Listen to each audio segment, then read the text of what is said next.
歡迎收睇樓市師見，我哋先睇睇最新一期嘅 CCL， 報136.13點，按周升0.39%，單周回升上返去136點水平。今日我哋除咗繼續有師生喺度啦，亦都請嚟中原地產研究部高級聯席董事楊明儀女士同我哋一齊傾下最近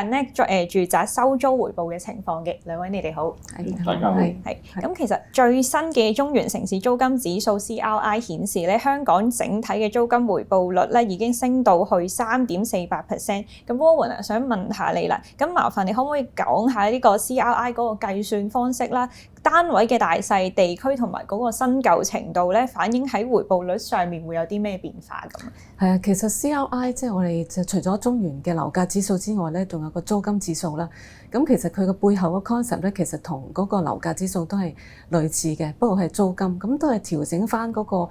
單位嘅樓層景觀方向嗰啲去做一個調整，就變成有一個叫做調整嘅呎租出嚟嘅。咁調整呎租咁只係個租金啫，咁因為我哋都有個樓價啊嘛。咁我哋變咗呢個租金指數就係每個月出嘅，咁就會係 match 翻嗰個同期嗰個樓價，咁然之後除出嚟就會得出嗰個回報率嘅。咁呢個就係變咗係最新就係3厘半咁上下啦。咁其實就話其實最近就算啱啱琴日啦 HIBOR 雖然升翻啲啦，去翻1厘啦，咁其實嗰個 H 按息其實都係大概係2厘3度嘅啫。咁變咗同嗰個而家最新嗰個回報率有成3厘半咧，有成超過1厘嘅差距。咁所以我哋即係坊間大家都喺度講話即係供樓就平過租啦，咁就即係租金回報咧，因為已經有一定嘅升幅喺度。咁而租金回報率邊啲屋苑會話，譬如頭先你講話去反映佢高定低咧？咁因為呢個頭先講係一個租金同埋價嗰個比對嘛。咁其實一就係佢個租金高，或者係佢個樓價低。咁所以咧，我哋睇翻就係如果租金個回報率高嗰啲咧，偏向咧一就係嗰啲舊樓。即係佢個價比較低嘅，咁因為咧其實嗰個差異咧，其實睇翻就係價呢個差就會比較大嘅，即係譬如你一啲好靚嘅單位，咁啲人會肯願意俾多啲，即係個價會特別高，咁但係個租金嗰個碼幅就冇咁高嘅，咁所以話有啲屋苑譬如佢個價低，但係個租金唔會話低得好緊要，咁所以相對嚟講嗰個回報率就會高。咁一個係舊嘅啦，咁另一個就係啲細單位，其實都幾明顯嘅，即係越細嘅，其實佢個回報率比較高。咁另外咧就係個區域上邊啦，因為通常咧新界嗰啲就會個回報率高過港島，因為港島個價高啊嘛，咁所以就係其實同個價都好有關係嘅。咁另一個咧就係通常係啲二線啊，即係就算係講緊同區都好啦，咁喺上蓋地鐵上蓋嗰啲個租金回報可能相對冇咁高，咁又個價高啲，咁去到二線嗰啲咧就會高啲啦。咁所以呢啲咧就係一般喺睇嗰個回報率嗰個反映嗰個高低嗰個分別咯嚇。咁你啱啱都講咗少少，即係邊啲收租可能會好啲啦，邊類型嘅屋苑，咁會唔會話收租王咁樣係邊一類型啊？係啊，其實嗱，而家雖然我哋 average 即係3厘半啦，但係其實講緊有啲屋苑咧去到4厘幾嘅，咁係邊啲？譬如港島嘅嘉輝花園啦、德寶啊，或者係河畔啊，即係呢啲嚟聽出嚟都只係一比較細嘅單位，咁佢真係個回報率有啲去到5都有嘅，德寶啊嗰啲真係有5厘嘅，咁佢就係因為個樓價相對低啦，咁所以就變咗個租金係比較高。咁其實之前我哋都出過一個研究報告嘅，咁就係去分析下邊啲係具投資價值嘅屋苑啊？咁一個方法就係你乜都唔理，淨係睇個回報率，咁又好過擺喺定期啦。咁我攞最高嗰啲回報率高嘅，即係頭先嗰啲，咁你咪可以買呢啲去收租，咁咪有攞可能4-5厘嘅回報率。咁但係咧就話，因為啲人就會話你講呢啲全部都話咁舊嘅，咁啲價都唔升噶嘛，即係我可能仲想兼埋有呢個係樓價升值呢個好處。咁所以咧就係話，我哋就提出一個理論，就係其實除咗你睇個回報率，仲有睇埋我哋叫3高屋苑。3高咧就係呎價高、呎租高，同埋個回報率都要高。咁呢啲咧就係即係頭先嗰種咧，淨係得回報率高咧，你可以當長線投資收租。咁但係如果3高咧係有埋個保值個能力嘅，即係因為佢原來除咗個回報率之高之外，因為個價其實都反映佢個質素嘅，即係一啲優質啲嘅屋苑咧，佢嘅價錢高啲，咁你長線嚟睇，你亦都可以有個保值個功能。咁呢啲係咩屋苑咧？通常就係即係相對新啲啦，即係冇頭先講嗰啲可能30-40年樓齡咁高，咁就佢可能10零20年啦。咁但係佢嗰個未必喺正最即係核心最優質嗰個地點，但係咧佢喺佢邊皮，譬如我哋見到好似呢個卓越亭咁啊，佢行去地鐵站可能有少少距離嘅，咁但係原來咧好多租客都唔介意，因為咧佢個配套佢唔需要承擔好似大屋苑嗰啲可能嗰個管理費啊嗰啲各樣比較高啦，咁但係咧佢喺嗰度咧行冇幾遠就已經可以去到地鐵站，又有生活嘅配套都有嘅，咁所以見到呢啲都係幾好收租回報嘅屋苑咯。咁而十大屋苑咧，我哋成日講嗰啲十大屋苑咧，原來其實只係得沙田第一城呢個係三高嘅，即係所以點解佢一嚟又咁活躍，租啊買啊各樣都係，咁所以都係喺呢一啲地方，如果係投資者或者自用咧，都可以考慮呢啲我哋叫三高嘅屋苑咯。咁施生你自己咧就即係收租嘅實戰經驗咧都非常之豐富啦，有冇啲咩心得啊？又或者可以補充下？買樓投資咧，唔係淨係考慮租金嘅嚇，即係好多人考慮嗰個價格嘅未來趨勢咧，係仲多過租金嘅，即係香港長期以嚟啊，都唔係喺 positive carry 下樓價先升嘅，即係樓價升嘅時候咧，可以租金好低回報率好低都升嘅，等於股市啊嘛。股市唔係一定派息派得高嘅公司就一定係好嘅公司嚟噶嘛。佢點解個息率高咧？就係股價低咪息率高咯，股價冇前景嘅息率咪高咯。但係你買咗嚟初就派息高啊，咁股價跌下多啲，乜都嘔翻突啦。咁香港咧就即係最近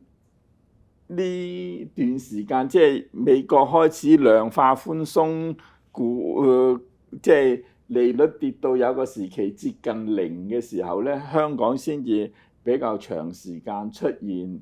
係即係 positive carry， 即係你買層物業收到嘅租金夠近你嘅利息，仲有現金可以落袋添。咁呢個咧，即係喺咁嘅情況下投資咧，眼前當然係好事啦。咁但係如果你個租金睇跌嘅，唔係樓價睇跌嘅，咁你收得幾年租，原來跌突晒個樓價，因為樓價嗰個跌幅係遠大過租金噶嘛。租金一年都係講到而家升翻啲，都係3點幾個 %。樓價一跌，10個20個都有得跌噶嘛，咁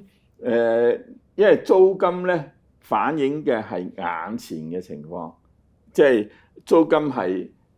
而家呢一刻個租客可以俾幾多錢，但樓價咧係反映埋將來嘅，租客唔理你將來點嘅，所以租金咧所反映嘅咧係相對短暫啲嘅時間。樓價反映咧係一個長遠啲嘅時間，係一個整體因素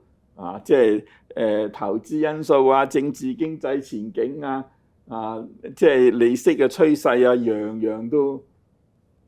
會即係對樓價產生影響嘅。租金就係眼前市場嘅需求，市場嗰啲人嘅負擔租金嘅能力都係一個短暫時間入邊嘅，所以即係買樓投資咧係唔可以唔睇樓價嘅趨勢。當譬如一個地方中國或者香港喺譬如香港喺70年代、80年代或者97之前經濟都係增長得好快嘅，所以佢嗰段時間咧可以回報相對低都一樣有人投資地產嘅咁，所以咧即係睇租金回報率咧，只係投資嘅其中一範考慮，唔係唯一嘅考慮咯。咁要睇得全面啲你先至可以去投資。一投資你係去買噶嘛，你唔係買呢2年嘅租金升幾多，你買咗你成個物業買咗落嚟噶嘛。佢未發揮出嚟嘅因素，你都一次過付出代價嘅。咁所以我自己咧就認為租金回報率係一個投資必須參考嘅價值，就唔係唯一嘅價值嚇。最近市面上我都見到有啲人以租金回報率直接去推論樓價，認為回報率，譬如因為利息升咗啦，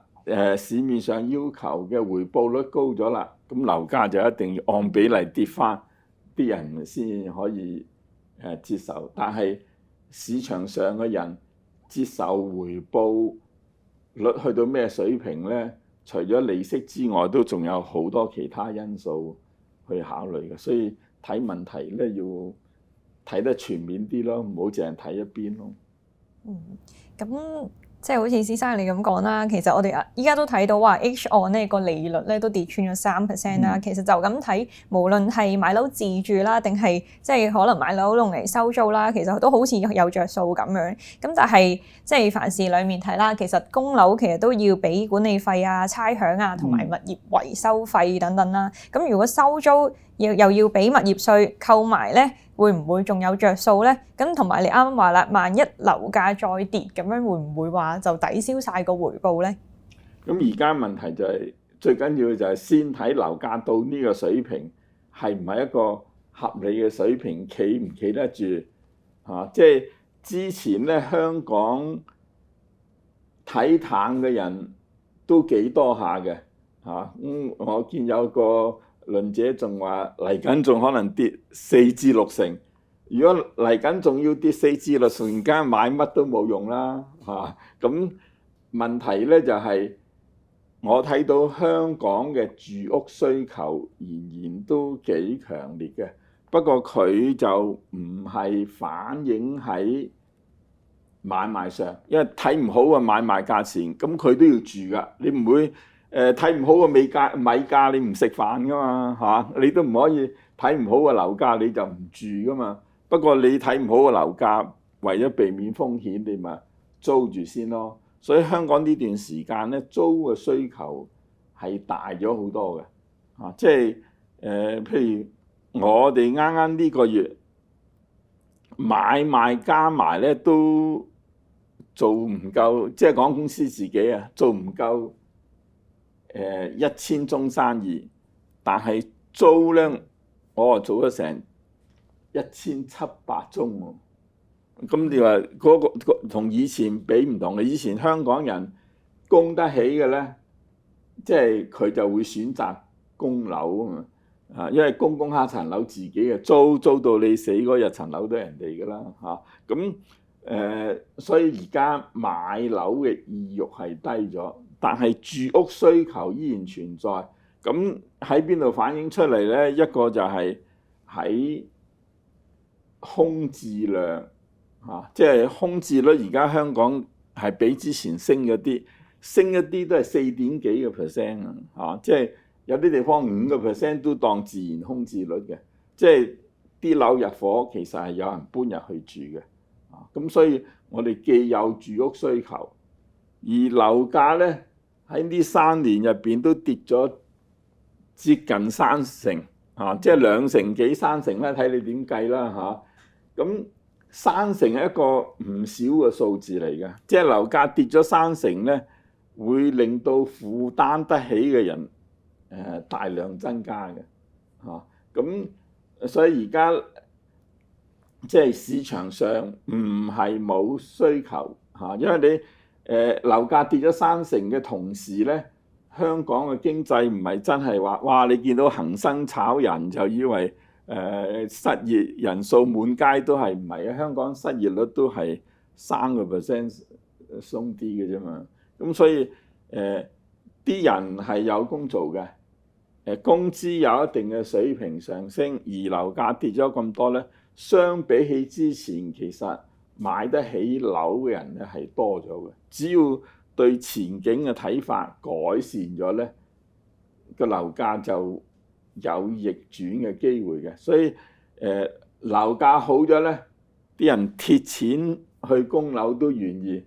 樓價睇跌咧，即使供樓抵過租樓咧，啲人都未必去買樓嘅。咁最近咧，我見市場嘅情況係改善咗嘅，即係唔係淨係即係如果你睇零售業啊、餐飲業啊，就仲時不時聽到有人倒閉啊、執笠啊，但係如果睇股市咧，交投量啊升咗好多嘅，即係以前香港一日超過1000億都叫做多㗎啦，而家一日有成2000幾億一啲投行啊對中國資產、香港資產嘅評價都改善咗，都有推薦人哋增強呢方面嘅投資比重。咁所以我自己覺得咧，就如果金融好返啲咧，對經濟帶嚟嘅推動咧係會強過純粹零售啊、餐飲啊，因為呢啲業咧、呢啲行業咧對基層嘅就業會帶嚟唔少幫助嘅，但佢本身嘅增值咧喺 GDP 嘅比例入邊就唔高嘅所以如果嗰個香港整體嘅經濟環境改善咗之後同埋樓價你最緊要唔好跌咧，佢話我買嚟咪輸多啲即係佢企翻穩少少咧，都會多啲人出嚟買。即係我接觸前線嘅同事咧，佢哋即係對新近嘅情況咧係有所改善嘅。如果差餉物業估價署嘅樓價指數好似4月、5月都升嘅，中原城市領先指數咧有一個禮拜嘅，好似都連升咗3個禮拜。上2個禮拜升好少嘅啫嚇。2個禮拜，最近2個禮拜。2個禮拜收窄咗，即係個跌幅少咗，咁所以今年都跌1點左右。即係如果跌1點幾咧，其實就唔係一啲好大嘅波幅嚟嘅。即係如果你正常嘅市況1-2個%上落咧，就時時都有嘅。所以我自己睇樓價喺嚟緊嘅時候，相對企翻穩啲，租同買嘅比例咧上翻啲，即係買嘅比例上翻啲。我哋自己營業部都成日 keep 住租賣嘅比例嘅即係今年咧就中原就行先利嘉閣就慢啲，起碼中原咧已經係買賣嘅宗數係開始增加咁呢個都係一個好嘅現象嚟嘅。咁我哋睇到即係美國下半年咧都應該仲會再有2次嘅減息機會啦。咁如果想入市啦，咁你哋會建議佢即係可能再等下定係點樣咧？我自己睇咧就樓市復甦咧，就同樓市下跌嘅時候一個最大嘅表現上嘅唔同咧，市頂咧通常尖嘅，升到頂咧就唰一聲就跌落嚟嘅，即係跌得好急嘅。喺個底咧係一個圓底嚟嘅，慢慢空置率被消化，發展商嘅貨尾被消化，咁價錢就慢慢企穩回升。咁所以咧而家呢個市咧係逐步企穩，升都係升得好慢嘅。呢啲咁嘅市咧，炒樓就唔係時間嘅即係你話日市啱唔啱你？日市炒樓，我勸你都係睇定啲先，因為佢係升得好慢噶嘛。咁你又要買賣，又要俾佣金，又要俾律師費，又要俾銀行嘅利息甚至有啲銀行你提早還款要罰款嘅所以你短炒咧賺錢嘅機會唔係咁實牙夠穩。但係你話呢個時候買樓自住咧，我認為同個底部唔爭得太遠，即係你嗰個買咗嚟緊嘅風險係唔大嘅。你可能初買落都唔見佢點升，但你會慢慢你發覺你買嘅價係相對底嘅價，好過你喺樓價高嘅時候人湧你去用啊。所以用家實際嘅用家而家係可以考慮入市嘅。另外咧，你係買嚟收租着長線投資嘅都可以考慮，因為你而家錢擠落銀行有幾多回報咧？嗱，一個月定期銀行而家都唔報息俾你嘅，起碼都要3個月。一個月佢話你同擠紅寶仔唔爭得太遠嘅，得0點幾厘嚇。你3個月都係得0.6厘到咋？咁你